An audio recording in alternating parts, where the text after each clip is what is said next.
Okay. Hi guys, it's Ingrid, INFP, and I just had my violin out. This is the longest day of the year, and it's still light outside, but it started raining a little bit, so it's not as light as it could have been. So I had to turn the light on. Anyway, here is a video that I was watching called 21 Signs You're Autistic, ADHD, or Both. That was from Neurodivergent Magic. She does pretty good videos. I'll also recommend some videos in the description box from Foster on the Spectrum, who has made some pretty good videos about how to clean and how to do hygiene stuff as somebody with ADHD and autism. So I just wanted to go through this. Please check out the video. I'll go through all of her 21 things. So it's going to take some time because I agree to most of these. One is time blindness. Time blindness means that you don't know how long a thing will take. You come late to things. You have no idea like how long it's going to take for you to do something. So you're just like, really have a hard time structuring your day because you don't know how long things will take. Number two, executive dysfunction. This is pretty basic as it affects all my life. Basically, it's wanting to do something, but you can't do it. And it's different from laziness in that it gives you a lot of anxiety that you're procrastinating this thing. Because you physically can't bring yourself to do it. It's not relaxing to have executive dysfunction. It's basically that you can't get up and do something because it takes too much brain power. So yes, I have that too. 3, task multiplying. That is something I experience as well, where it's like, okay, I need to cook pasta. Most people think of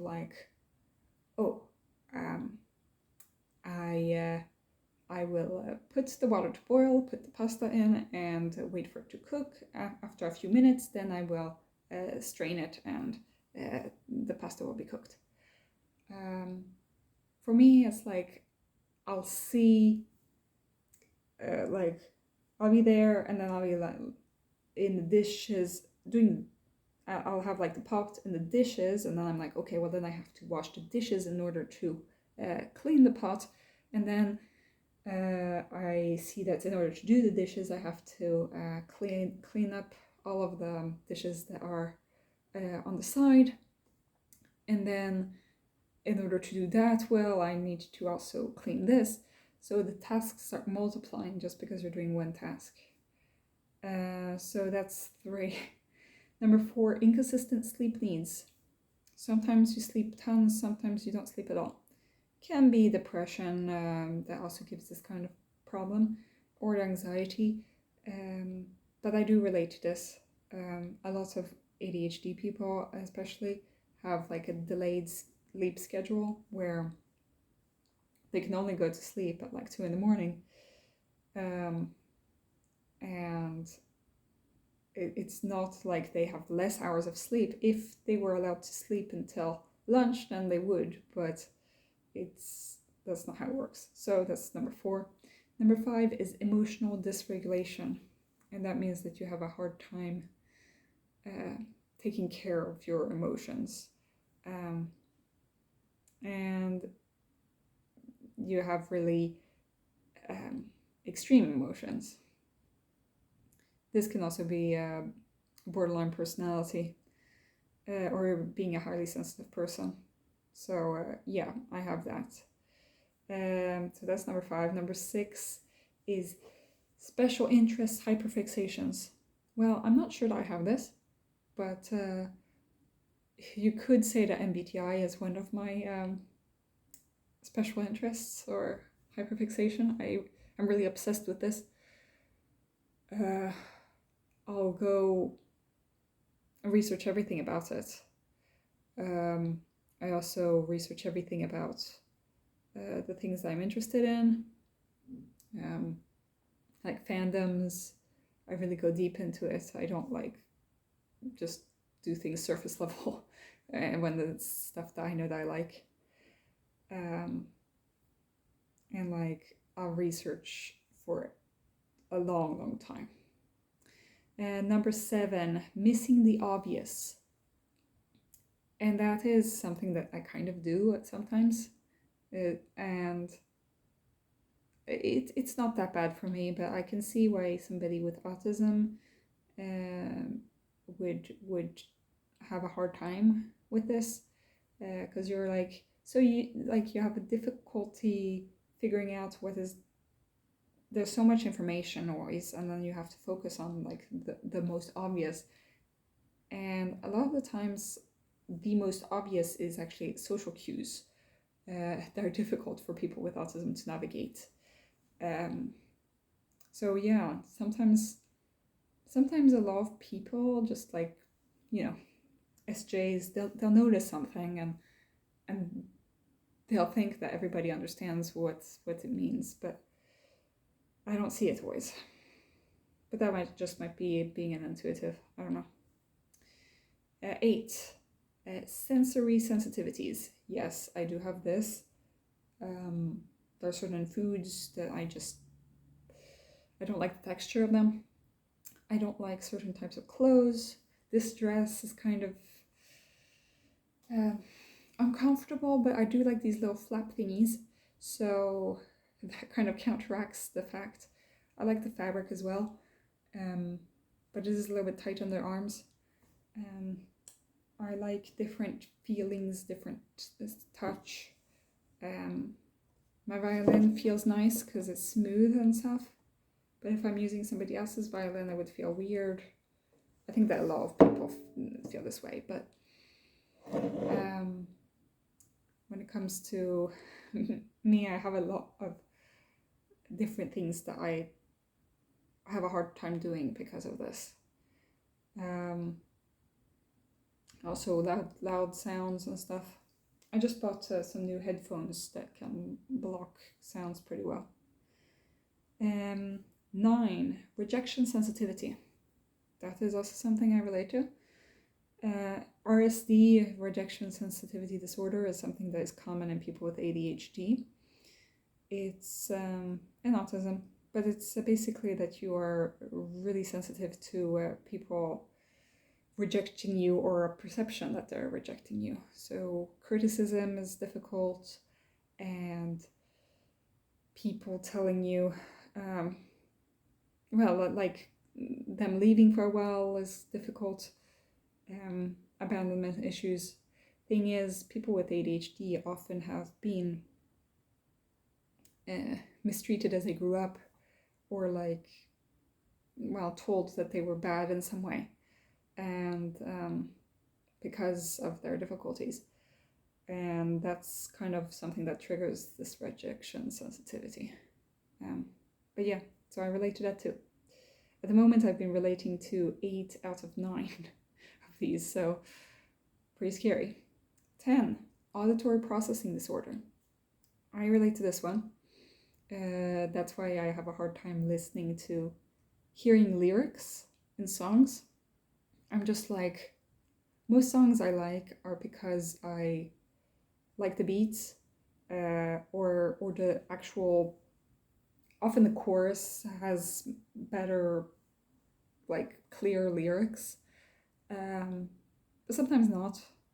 And sometimes I don't relate to lyrics at all, but then, I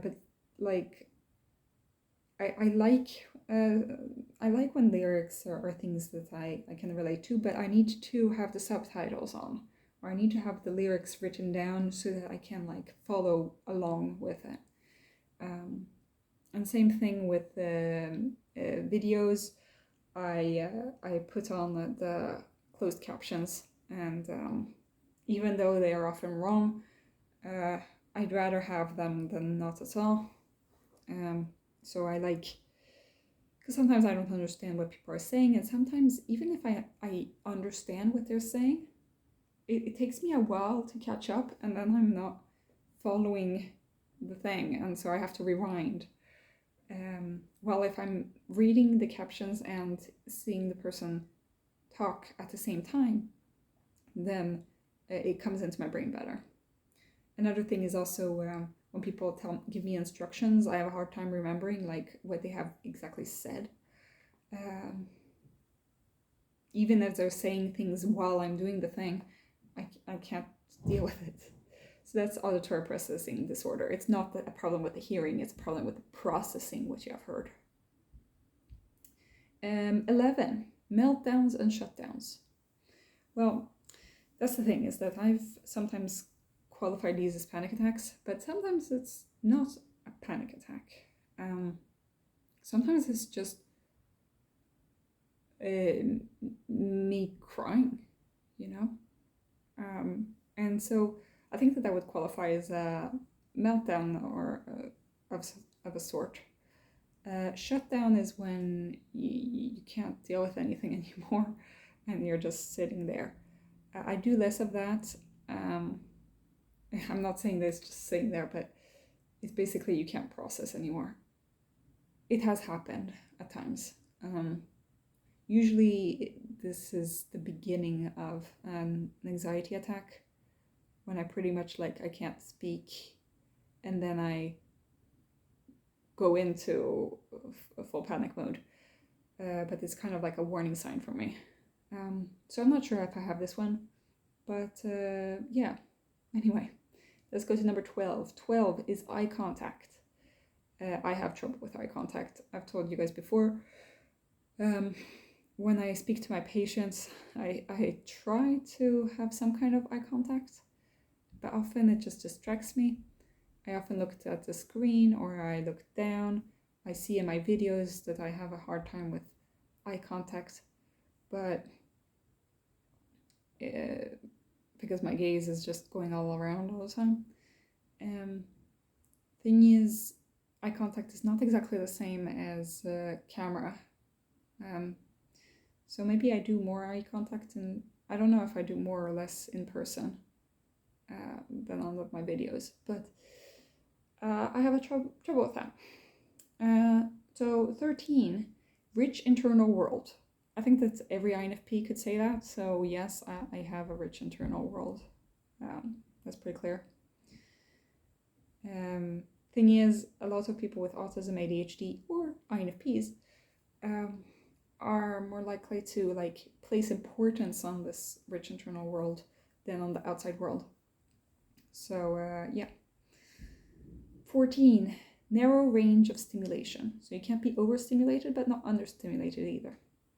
And for me, it's mostly that I don't like being overstimulated, but I don't want to be understimulated either. Being bored is a problem. I do get bored pretty easily, but then I'm too tired to like do more, and then I have to invent something. Like while I'm sitting in a waiting room or that kind of thing, I have to like do something, like think of something or fiddle with something, or I don't know. So yeah, this is kind of that sweet spot. I do think that I'm more sensitive to overstimulation though. Like when there's loud noises, lots of people, I can deal with it, but it starts feeling kind of claustrophobic when I'm in there and I'm tired and that kind of thing. 15, low frustration tolerance. That kind of goes together with that. For me, it's when I'm tired mostly, but I think that everybody has a hard time with frustration, but it's like waiting in line. Like it's okay in itself, but if there are people in the line that are annoying, or if I'm not in like a good place while I'm standing in the line, that kind of puts me off. So I don't know if I agree to this one. But it is like that when I'm having a breakdown, kind of. So that one, not really. Shame-based motivation is number 16. And that is true. I mean, I can only get myself motivated in very specific situations. And it's often based on shame, which isn't that good, but it's basically, I have to do this. Otherwise, like, people will get mad at me, that kind of thing. And it's not like, oh, I want to do this thing. It's mostly like, if I don't do this thing, then I'm useless. It kind of has something to do with depression and that kind of thing. But I think that people with ADHD and autism have this as well, where they have a hard time with motivation, especially people with ADHD. And then the only way that they've managed to get things done, like the only thing that they've been used to, is basically people shaming them. So yeah. Now 17, stimming. Now, I don't do the typical stimming of, like, you know, flapping your hands or like rocking back and forth. I do that at times. I do that. It's when I'm really not doing well, having a panic attack, that kind of thing. Or when I'm really excited, I'll like kind of woo. But I won't do it long time, so I don't think I would count it as stimming. But I do sensory things over and over in order to get some kind of satisfaction. One thing that I did a few days ago was actually, I was cleaning the strings on this, and I was going through each of these little strings and cleaning it, like I was scraping it from whatever mold or stuff there is down here, and I was going through it string by string. And then once I'd done it once, I did it again, because I just liked the feeling of doing that. It wasn't like a particularly productive thing that I was doing, but there are these things that I do over and over. Like, I'll fiddle with my earplug cords, just for the stimulation of it. I'll do like weird things with my fingers, like I'll hold them in a certain way, because it feels better than just having them flat, like I'll do. And then I do certain stims, I would say. Number 18, literal or metaphorical communication. So either you speak too literally or you speak too metaphorically, and you can do both, but it's mostly like, yeah, I don't think that I do this, but I do think that as INFPs we maybe speak a little bit too metaphorically at times. I don't really relate to this one, but I do know that I don't like explain things in the way a normal person would explain. So yeah, not really for this one. 19, black or white thinking. I think I used to do more of this, but I do this a lot. Yeah, pretty self-explanatory. Non-linear thinking. And that's NE in a nutshell. It's basically not going from point A to B. It's basically, well, the thing that she says in this video is not that you're going in a straight line, is that you're going in the path of least resistance. And that's a good way to explain a little bit how NE works, is that you're trying to get to point B, but you're not going the straight way. You're going from point A to C to, like, if you think of a current or something, maybe the shortest way for your brain is not the flight, like the simple line. Maybe it is going all of that, because you're being guided by a current, kind of.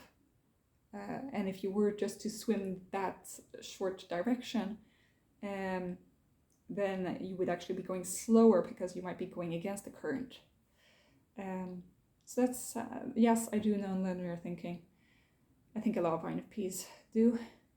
No brain secretary.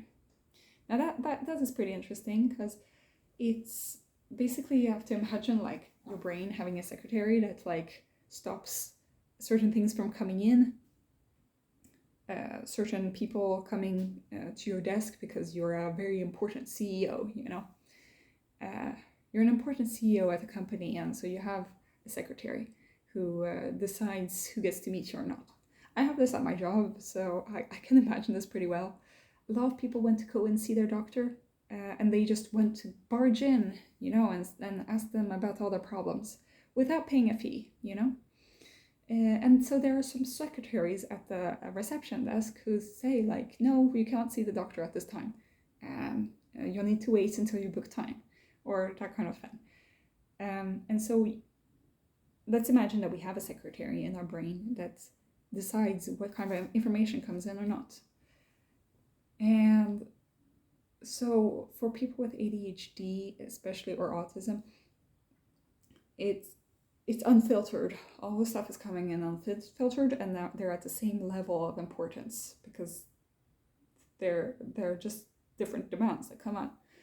And so you'll suddenly start like you'll be really focused on like a sound that's outside.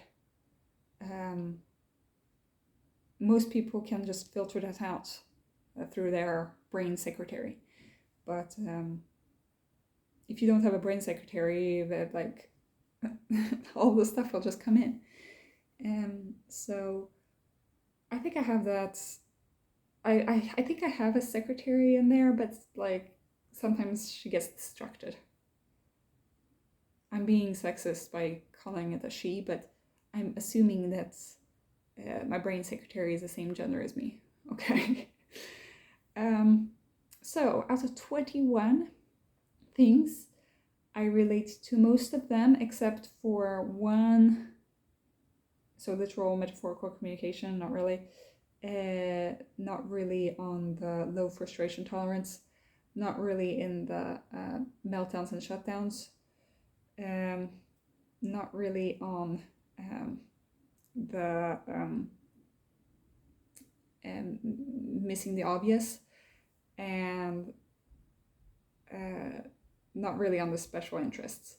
So I relate to 16 out of 21 of these. So that is pretty bad. That is pretty bad. I do recommend that you guys check out the video if you believe that you might have autism or ADHD.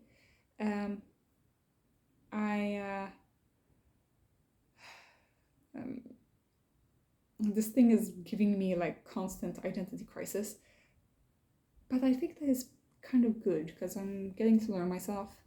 And even if it ends up that I don't have ADHD or autism, I might be able to bring these hacks and tips that I find on the internet to my advantage. So tell me what you guys think.